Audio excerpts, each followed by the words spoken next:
That's new. These are new. Okay. Hello and welcome back. Wait. Now I can hear. Hello and welcome back to Tiny Bunny and the changing intro screen. We are going to start episode 3.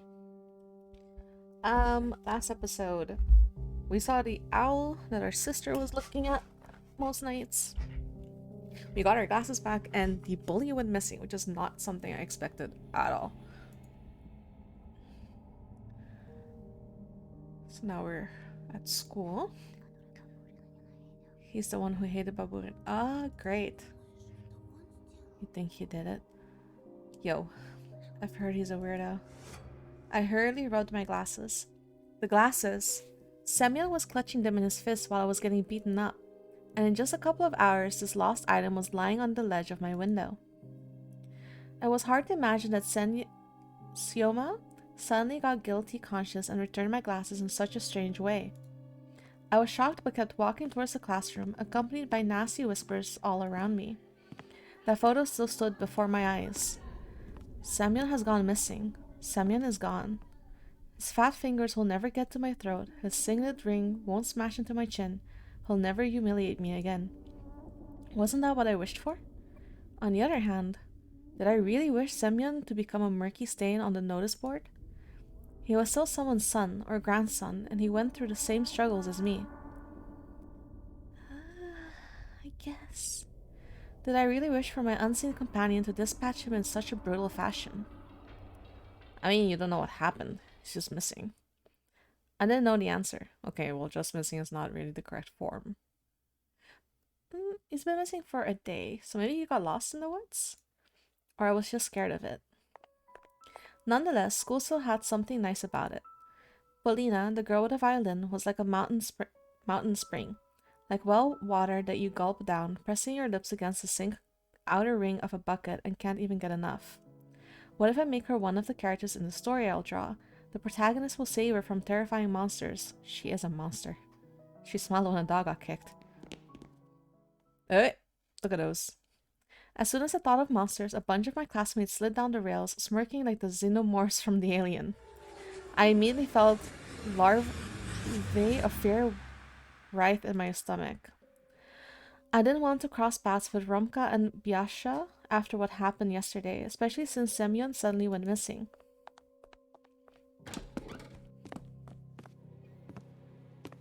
Well, we're in the same class, so... I entered the classroom and went towards the last row.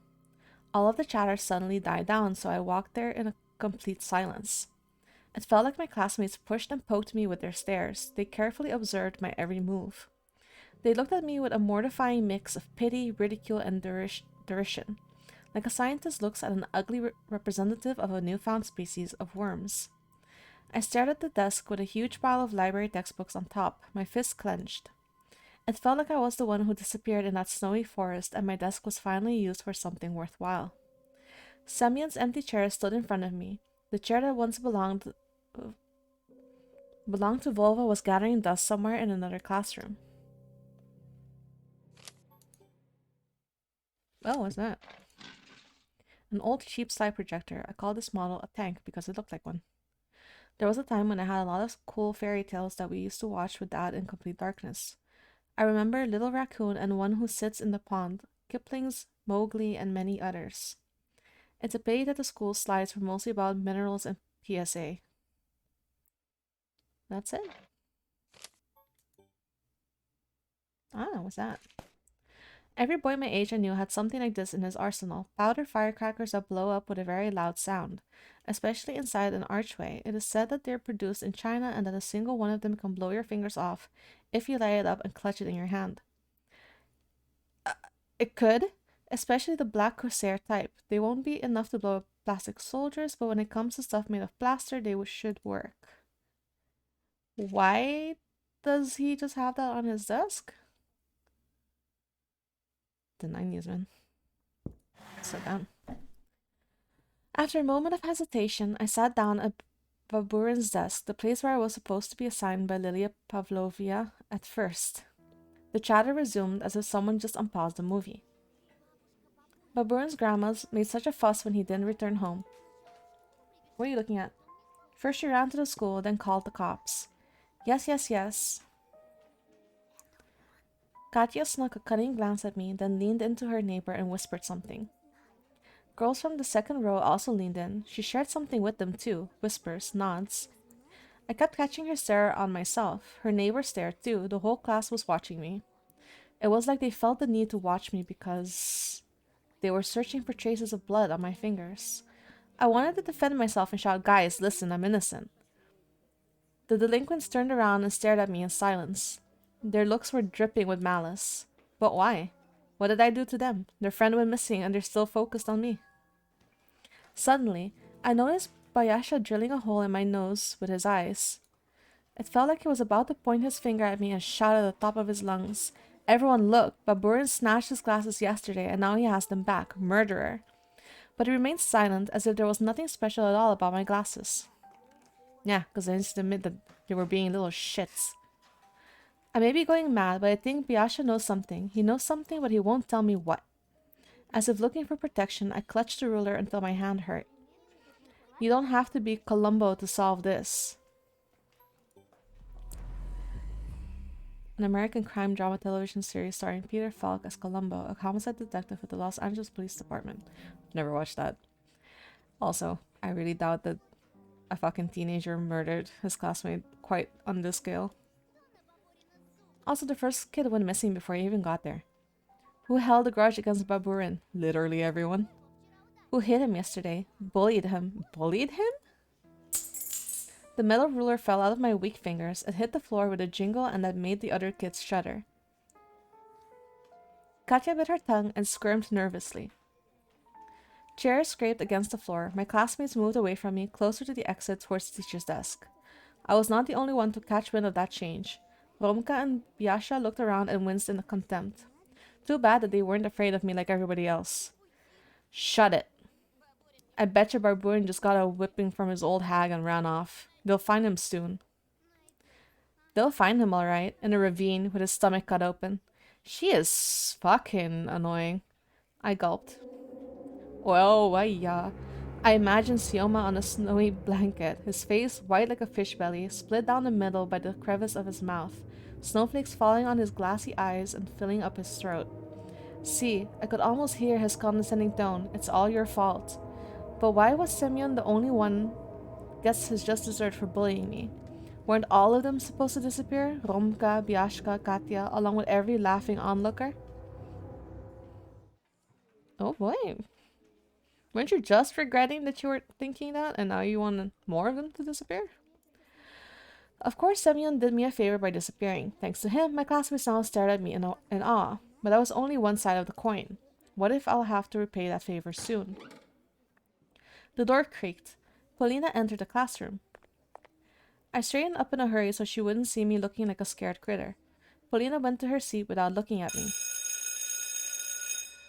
The ringer's thrill sounded the start of the class. Alright, stop messing around, class, stand up. You too, Petrov. Lilia Pavlovna went to her desk, followed by a policeman in a uniform. It was the man that visited us just recently, tall and his stare so sharp you could get cut on it. Ahem. Hello there, kids. Hi. You can sit down. This is Senior Lieutenant Konstantin Vladimirovic? Vladimirovic?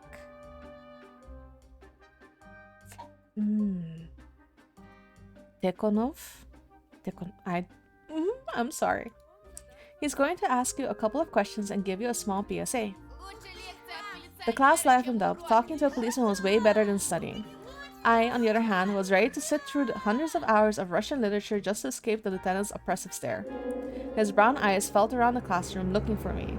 Hair stood on the back of my neck and an icicle had lodged in my gut. Is it true that Barbun got killed by a serial killer? Shush, Ekaterina. Let the adults ask questions here. We're all scared. Maybe the killer is somewhere close. Maybe they're even sitting among us. I hope you're next. Did she just flip me off? They just flipped me off. Her sly stare was directed at me. Yeah, this fucking shit. Tikhonov stepped in between the rows of desks and started walking at an excruciatingly slow pace, brushing his fingers against the chairs he passed by. Some of the students almost broke their necks following his movements. That's how a crowd of commoners would gleefully anticipate a public execution in the Middle Ages. And he just walked, getting closer and closer to me. I gritted my teeth to stop myself from screaming. Calm down, breathe. You didn't kill or kidnap anyone. He already knew the answer to his question, but the policeman still asked in a stern voice. Anton Petrov? Yes? Stand up, Petrov. My muscles turned to stone. I got up, unglued myself from the chair. I felt like I could hear all my joints creak in the process. I only wished that Polina wouldn't turn around and see the grimace of horror on my face. If only I could be somewhere far away, in the forest, digging myself into a snow pile, rolling up in a ball there. The officer stared at me as if he was about to lock a pair of handcuffs on my wrists. I wonder how cold these bracelets are to the touch. I imagined myself getting jailed and put into a juvenile detention center where tens of Semyons would constantly harass me. I don't know anything. I have nothing to do with this. Nobody's accusing you of anything. For now. Only then I noticed a file that said case number in his hand. It had a gray cover made from rough carton. It flopped onto the desk like a guillotine blade that slid down on someone's neck. With measured motion, Tikhonov opened the file, still studying me with his gaze. I caught a glimpse of documents and photos. They showed prints on the snow. They looked like animal prints. Have you talked to Semyon Barburin before? I only knew him for a week. Everyone knows that Petrov hated him. I turned red. You ugly bitch, indeed. I wanted to sink my teeth into Katya's face and chew out her cheek. Instead, I replied with the calmest voice I could muster. We had a fight yesterday.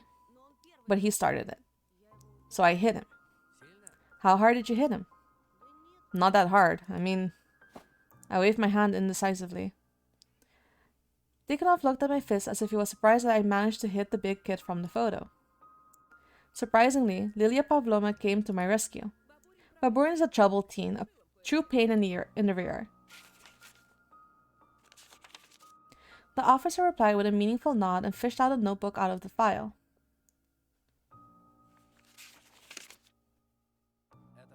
Is this yours? I averted my gaze. It was a math notebook with my name on it. My classmates devoured me greedily with their eyes. It felt like even the writers of the portraits squinted at me in suspicion. Yes. We found it in the forest, in the area where the tractor driver who was plowing snow there last saw Barburin. I started blinking in bewilderment. Romka ransacked my school bag. This notebook probably just got lost somewhere in the bushes. The lieutenant knew about the school brawl, but was he aware of the fight in the forest clearing? I had witnesses that could testify to Semyon and I walking in different directions after that. I looked towards the boys, hopeful. Romka, who sat behind Tikhonov, put a finger to his lips. And when the officer quickly turned around, he pretended to pick up on his nose. I deciphered his signal. Boys like Romka would probably say something like snitches get stitches in a situation like this.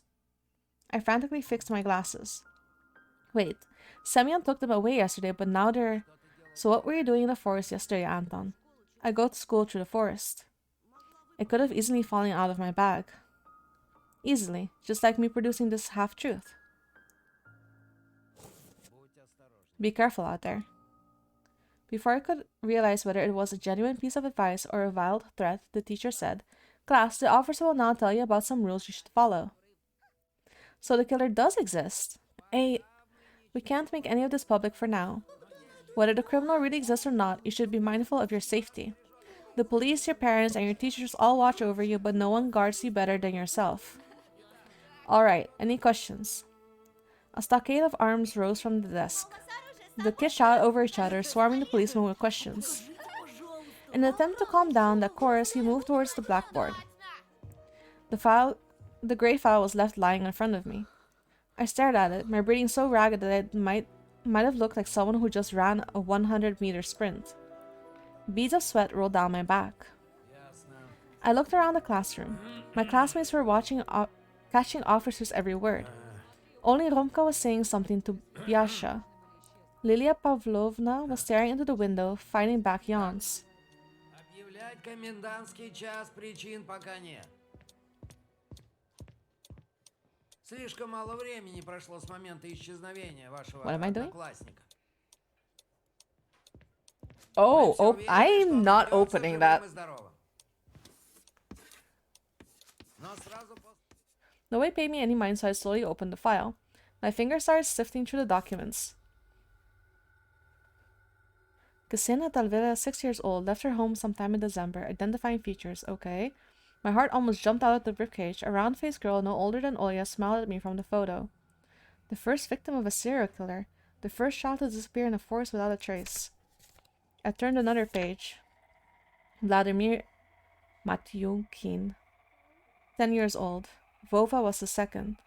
His mitten hanging off on a branch, his name called out by desperate adults and repeated by the sneering echo. Lily Pavlovna coughed, trying to calm down the rowdy students. I yanked my hand away of the file closed. Поговорим о диких животных. Как известно, в наших лицах водятся волки, медведи, лисы. Людей они боятся и близко не подходят. Но бывают животные бешеные. Не бегите и не делайте резких движений. Если лиса крадется к вам, попытайтесь запрыгнуть повыше.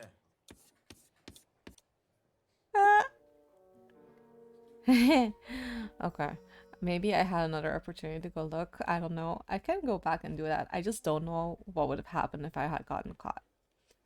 The officer finished his lecture and started searching around with his eyes. Finally, he noticed the folder he left on my desk, put it silently under his arm, and went towards the blackboard without looking back. Let me say this again. If you see anyone suspicious in the village, be it near the school or on the forest trail, contact the police immediately. You know our number, right? 002? Thanks for listening, boys and girls. Thank you, Lilia Pavlovna. And we'll find your classmate. Yeah, right, a thought flashed through my mind. Dig through enough ditches and maybe you'll be able to piece them together. Like Legos. That's dark. My thoughts turned evil for some reason. I couldn't control them. I tried to switch to Lieutenant's speech about suspicious individuals. What if I saw the killer before? What if I was a hair's breadth away from them? Suspicious people, How suspicious was the fox girl that wandered in the darkness? A weirdo that always appears out of nowhere and then dissolves into thin air with her riddles and rhymes. Could she really harm the hulking Semyon? Should I tell the officer about her? What if lives of other kids depended on this? Of the cute Ksenia and Vova too. Wait, what if I get mocked for speaking out? What if they start whispering behind my back, or what's even worse, think that I'm insane? Romka gave me a stern look over his shoulder. I doubt someone like him would approve of cooperating with the police. Katya's braid dangled nervously behind the delinquent sitting in front of him. My hand was glued to the desk. До свидания, лейтенант. Tikhonov was saying goodbye to Lilia Pavlovna. He was about to leave. It'll be too late soon. Had you thought about mentioning the guy you saw in the forest? I'd be okay with you talking to the police. Considering you're going to say about the girl, we'll stay quiet. No way, I've had enough of humiliation. I'll keep my head down like a bunny. I locked my fingers and zipped my mouth. Quiet as a mouse. The bell rang. Lilia Pavlovna passed by without looking my way. Polina left after her. My classmates went silent at the same time as if someone muted the sound on the TV. They followed me with their eyes the whole time I was passing between the rows. Judgmental looks. I felt like I was in the scope of many sniper rifles. I squeezed through the barricade made of desks, looking for Polina. But I stumbled into my new buddies instead. Romka swaggered up to me. Decided to rat us out to the cops? I didn't say anything. Be sure as fuck thought about it, eh? Romka towered over me, breathing out a faint smell of tobacco. You a smoking kid? You're very wrong if you think that without Somya you'll have a better time here. We'll make this place hell for you, got it? See you, Four Eyes. My head tilted forward from his slap. What a loser. Oh my god. I wasn't surprised to find a note stuck to my back during the break. It said, kick me. My nightmare clearly wasn't about to end. God. It's been 7 days since the lieutenant visited our class. At first glance, everything was still the same. The forest still held out its gnarly claws towards the village, and the wind whipped up the white flags weaved from powdery snow every night. When my parents argued in the other room, I would turn up the TV volume to silence their muffled voices and sit close to Olya. Vova's and Semyon's photos were still two black spots on the notice board, and round-faced Senya hasn't returned home too. But something did change. I could see how different the looks of my classmates were. They met me with a new portion of pokes and insult, contempt, mockery, and loneliness became my faithful companions. But most importantly, a shadow slid across my desk, leaving behind a mysterious note. I glanced at the space between rows, but the messenger was already out, nowhere to be found. Who sent me this note? What could this carefully ripped out and neatly folded piece of paper be hiding from me? More threats and humiliation, or... I took the piece of paper and carefully inhaled the wafting aroma. Blackberry. That's a trick. I'll be waiting for you at a cul-de-sac near the dressing room. Come alone. Inside was a message in beautiful handwriting.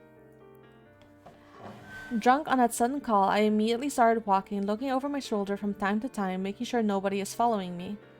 Even though I suspect it could be another trap set up by Romka and Biasha at first, this buzzing thought soon left my mind. The two of them didn't have enough combined brain power to fake Polina's notes so carefully. I didn't even know how I almost broke into a run and jumped around the corner. As soon as I did that, I ran into somebody inside the dark nook. Ow! Like a magic bird, a green notebook glided to my feet. Polina puffed her cheeks in exaggerated anger. Petrov, have you lost your sight completely? I fixed my glasses. My nearsightedness wasn't that embarrassing anymore. I bent down and picked up the notebook. Sorry, I was in a rush. Were you waiting for me? Did something happen? Polina studied me with her eyes and clicked her tongue. Do you know what you look like, Antosha? Like blues improv? I blinked in bewilderment. What do you mean? I always associate people I know with something. I do that too, but why music? Because she's a musician? It can't be anything other than music.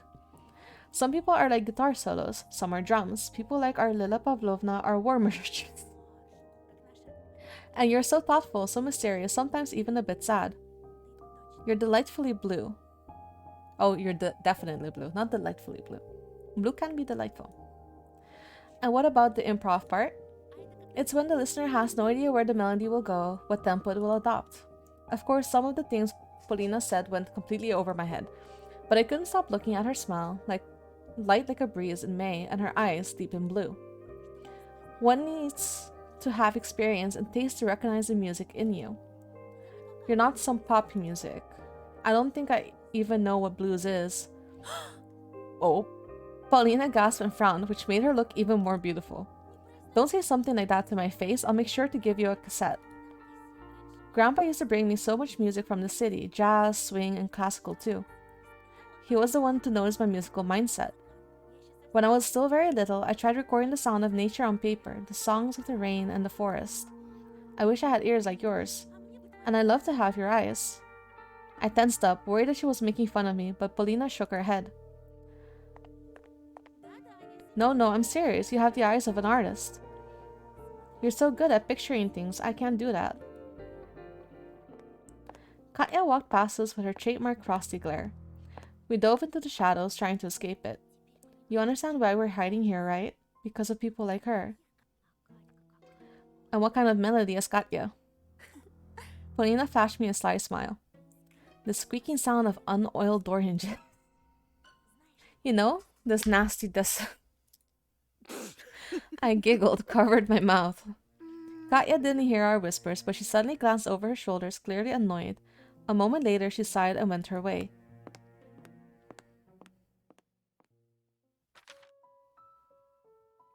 I remembered about the notebook I was still clutching in my hand. I turned it in my hands. Instead of subject name, the front side had the name of the owner and 2 words, friends only. Curiosity killed the cat, you know. I'm sorry, is this a questionnaire? Have you ever filled one? I lied that I had. In reality, girl classmates from my previous school had never asked me to fill their questionnaires. It was quite upsetting. I mean, it was a girl hobby. You just answer a set of standard questions about your favorite actors and colors, but entrusting someone with such a notebook was the site of friendship. Oh, I remember those. Oh god. Core memory unlocked. I had like a couple of those. I wonder if they still sell them. That's pretty cool. Oh god, I'm old. And maybe of something even more, something I only had a vague idea about. You can fill in mine if you want. My heartbeat quickened. I do, thank you. Polina giggled. Actually, there are so many secrets there. You'd better off not knowing what we girls think. She reached for the notebook, playing with me. I tossed my finding into my free hand. Polina tried to intercept my move. Her hair briefly touched my face, tickling my nose with its silky locks. I sensed an aroma that immediately filled the whole world, fragrant, alluring, and lively. If only I could picture it, steal it for myself. I still think it's weird that she smiled when the dog got kicked. I'm not letting go of that. Oh shit. And I did something I wasn't supposed to, and everyone can see because I'm screen recording. That was not the button I was meant to press. I felt dizzy, but I gathered myself and spoke in a voice reminiscent of Lieutenant Tikhonov. Tikhonov? Your questionnaire is an important piece of evidence, so I'm afraid I have to confiscate it for further examination. Polina covered her mouth that rounded in fake horror. And what are the implications of concealing evidence? We'll decide that in the course of our investigation. I surrender, Mr. Police. Just promise you won't read anything. It's full of sensitive information. I'm afraid I'll have to investigate whether someone is in love with Mr. Petrov. Polina burst out laughing and pressed herself against my chest, showering me with the aroma of her hair and her milky skin that looked almost transparent, with tiny threads of veins running under it. Her whisper was hot, like a piece of butter sizzling on a pan. Then swear that you will keep this information private. I swear on my police badge. And now we need to hurry, Antosha.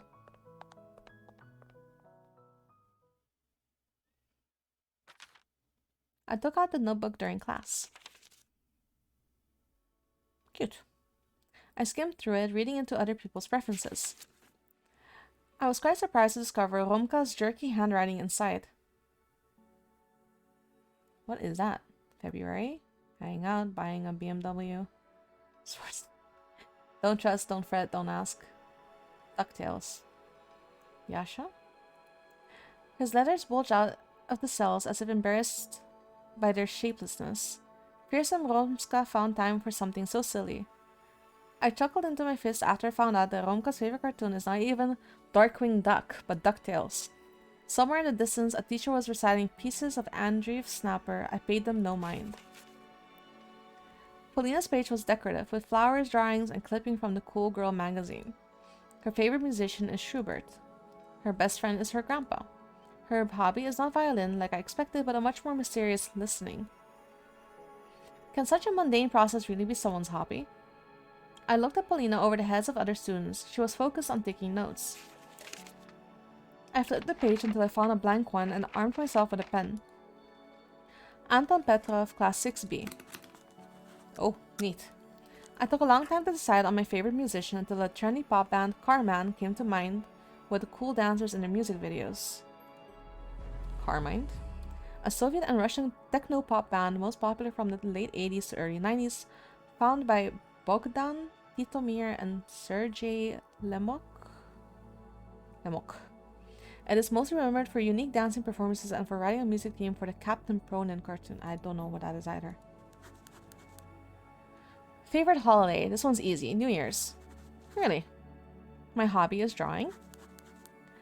My dream? Going to Disneyland, I guess. My hero. My hand moved to its own, writing the... I stopped on those two letters. What if those who read this after me will find my answer laughable and stupid? After thinking for a bit, I decided not everything should be disclosed on paper. That's how Da turned into Spider Man. Spelling was wrong, but who cares? Your biggest fear. I immediately wrote, losing a person who's dear to me. Your phone number. No secret there. 30395. Are the phone numbers really that short? Your favorite cartoon? Transformers. Solid choice. Your best friend. I hesitated, gnawing on the pen's cap. Your best friend. I read the question out loud. It was easy, but at the same time very important. The answer to that was my sister's name, so I carefully wrote it into the squares. Oh yeah. Oh, cute. Oh yeah, I repeated my sister's name while sneaking out of the school. Cute!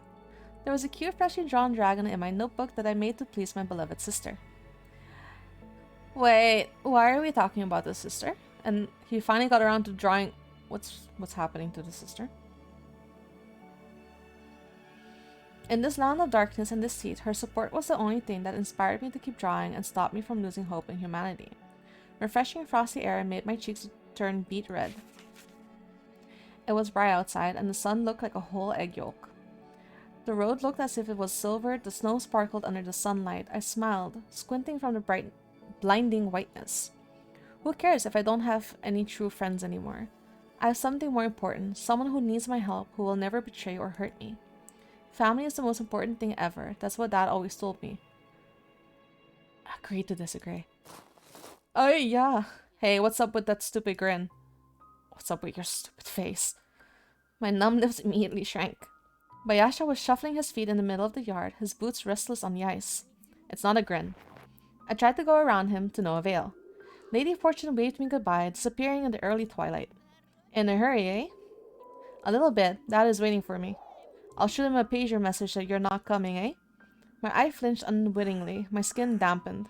Let's go, eh? We have a small business to discuss. I felt chills run all over my body. I don't like the sounds of that small business. Those words, accompanied by spitting, normally hid very dark deeds underneath them. Strangers that used to call our old apartment used to say, "Get your old man, we have small business to discuss." Biyasha turned around. He looked like an astronaut in this tight... What? If I were to imagine him as a sound, he'd be a deafening whistle, a signal given by someone who stands watch. To my demise, there was nobody at the backyard. Oh lord, what is that? Apart from the grim-faced Romka, he stood there, his feet wide apart, with his right hand hidden behind his back. Great. Romka's dry lips were tightly pursed. He kept shooting glances at me as he looked around. There he is. I can see that. Well, hello there, Antosha. Great. What do you want? Yeah, I saw that one coming. He slowly took out a thin, carnivorously shiny blade from behind his back. A knife, the steel butterfly of death that flies towards the victim's heartbeat. I stepped back instinctively and rammed my back into Basha. Romka's minion pushed me back. We wanted to know, do you have any hard feelings for me or Byasha? Romka started picking on his yellow nail, looking at me with an evil smirk on his face. Well, there is the forest, we kinda roughed you up. It's just our poor upbringing, you know? Yeah, not as cultured as you city folks. So we get feisty sometimes. I nodded, my eyes glued to the knife. The blade glowed under the setting sun, and Romka's eyes had the same evil glow. Is this your way of telling me not to have hard feelings towards Yuki? Because this is the wrong way to go about it. He stepped towards me. His knife traveled inches away from my throat. One movement and steel would cut into the cloth, and if he pushed deeper... A little bird told us that you were snooping about Polina again. I was so scared that it took me a while to remember who Polina was. My brain was malfunctioning and my knees were shaking. Suddenly, our class rep slowly walked up to Romka from behind. Yeah. I see you boys are getting along quite well. I owe you one, Katya. Oh, no need to thank me, Romka. I'm always fighting for true love. Ah, you like her. I'll kill you, I swear. I can't hear you. Were you near Polina or not? Well, we didn't hang out or anything. The only thing hanging out here will be your guts when I cut open your stomach. The blade slid across my sleeve with its dull side and reached my collar. The wind made my face cold, but a bead of sweat still trickled from my temple. A switch flipped in my head. It all made sense now. I remember Romka constantly sneaking glances at Polina. I remember his scrawly handwriting in the questionnaire. Why didn't I study it more in depth? I see you near Polina even once, and you won't get away with a simple bump. Got it? Yes. Now scram. I was probably so hypnotized by the knife that Romka had to repeat his threat. I thought about the cold sharp blade when retreating from the yard. I was asking myself whether I had enough courage to break the promise I made to these bastards. The aftertaste of horrible water I drank down my meds was lingering in my mouth. My thoughts were focused on Polina, but Romka's threat was also on my mind. I wandered around the house feeling intoxicated and nodded to everything my sister said without trying to discern her words. Oya was talking non-stop, at times lifting up her arms and laughing, only to then suddenly go quiet and give me Mom's signature gnarly look. I was yanked out of the prison of my own mind, where seething thoughts pecked at my brain like harpies, stopping me from coming back to reality. I stared back. Oya looked like a mini version of our mom right now. Well, to be precise, she looked like the person Mom turned into when we moved here, with her intimidating posture and her eyebrows directed towards the ceiling. You weren't listening to me, were you? Had I put the audio to English, I would have technically been listening to you. She tried spitting out those words at me, copying facial expressions of the person she spent almost all of her free time with. For a moment, I felt like the light Oya executed all of these years waned and wavered in the wind of prolonged changes. Very soon, my beautiful princess will turn into the dragon that was once guarding her prison tower. That thought was much scarier to me than any other horror sneaking up to me from the future. Sorry, Oya. I didn't want to make you mad, I just got lost in thought. I looked around the room, my gaze jumping from one object to another, like a hungry beast, trying to find anything that could distract Oya. Let's play the console. Oya pouted, but there was a spark of interest in her small emerald eyes. The Snow Queen's eyes shard inside them started thawing. And what about the second controller? It's not working. And Dad has no time to fix it. We can play with the light gun. What do you want to play? Cowboys? Ducks? You're better than me at both. Oh, come on. You must have been practicing the whole time I was away from home. Oya burst out laughing. Her heart was warm once again. How did you know? But I'm a good shooter now. You've already lost. You've picked the wrong fight here. Come on, turn it on.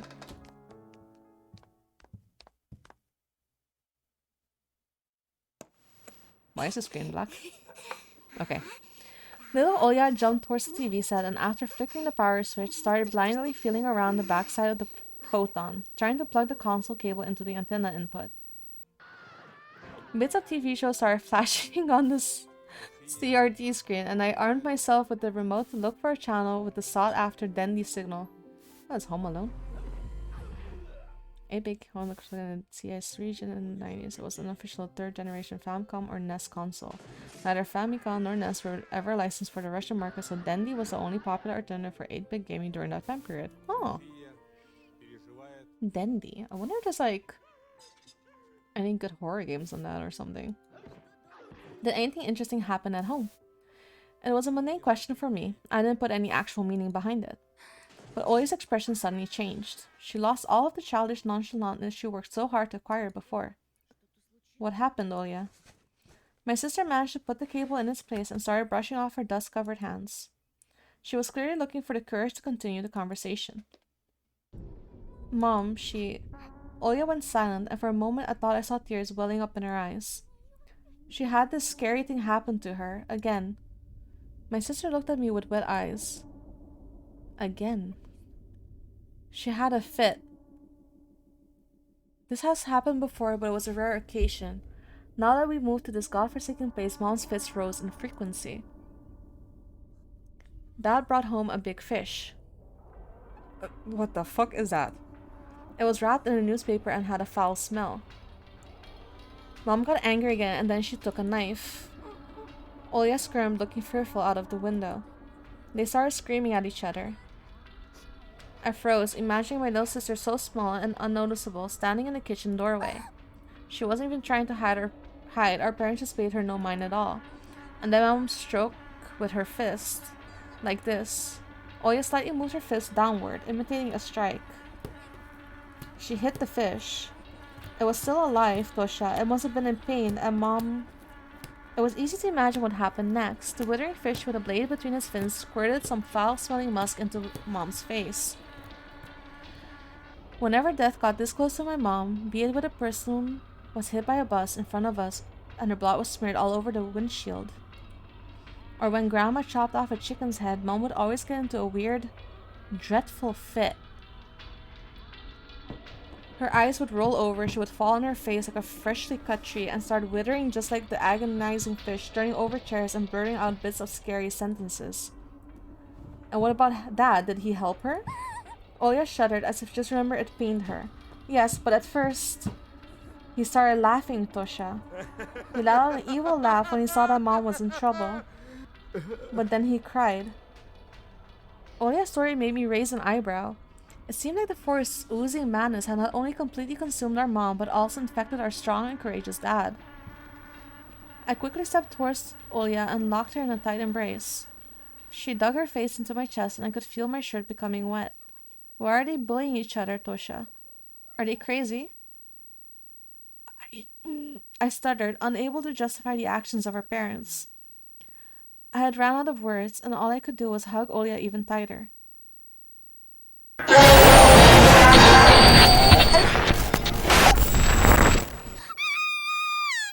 God!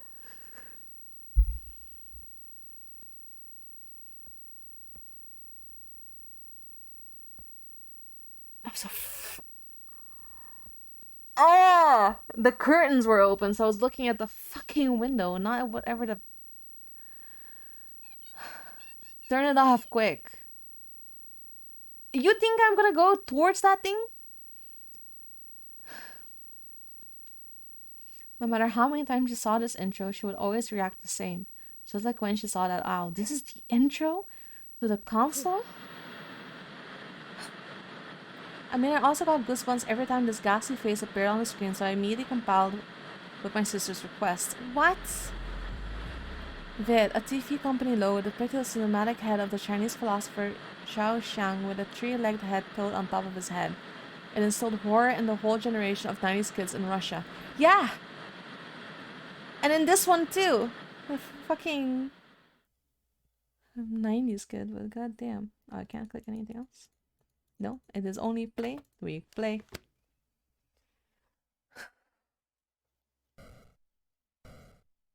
Hey, why am I getting smacked with fucking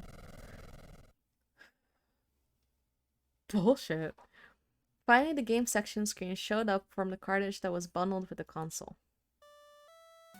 Goose Hunt, Tank Zero, Small B, Wild Gunman. Too bad most of the names were just different levels of the same game. I picked up the gray rectangular controller and started looking around the pixel letters to find the familiar English word for duck. Background music from the menu suited Olya's mind as she asked in a calm voice, "How are things at school?" "Nothing good. The school is new, but my treatment is the same." As if we never moved. I'm so tired of this. Before despair could lead me down its depressing road towards the clutches of oppressive thoughts. Man, dude, you look really scary right now. Something evil writhed deep inside my skull.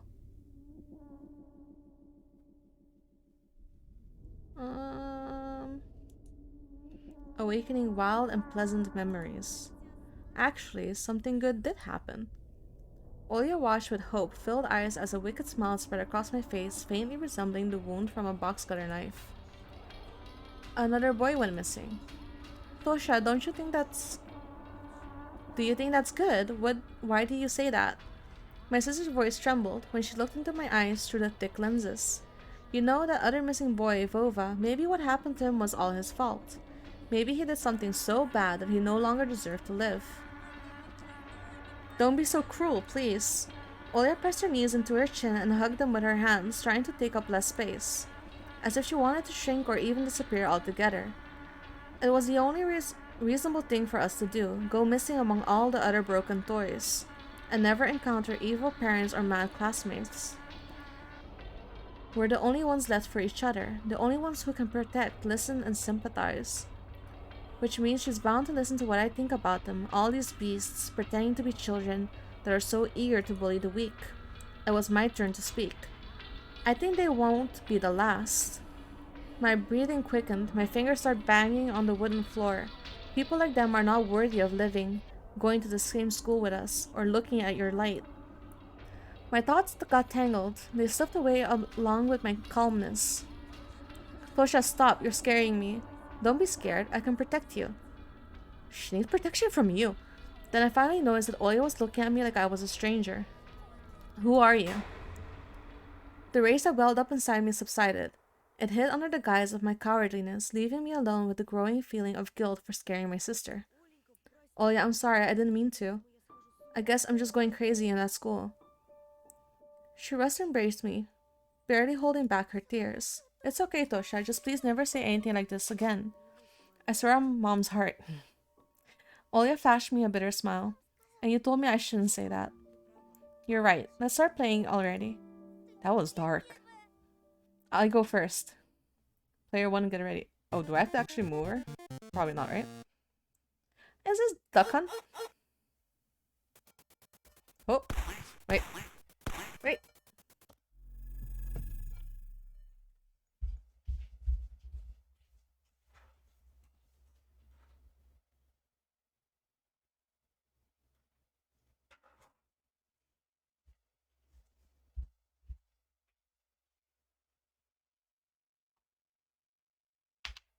Ah. Okay, so someone came to visit. I'm gonna cut the episode really short and a really fucking annoying spot. But, okay, that was it for this episode. I will keep playing immediately after this, but I just want to cut it down to pieces that are easier to watch. And if you want to be notified when the next episode comes out, all you have to do is subscribe. Thank you for watching and enjoy your day.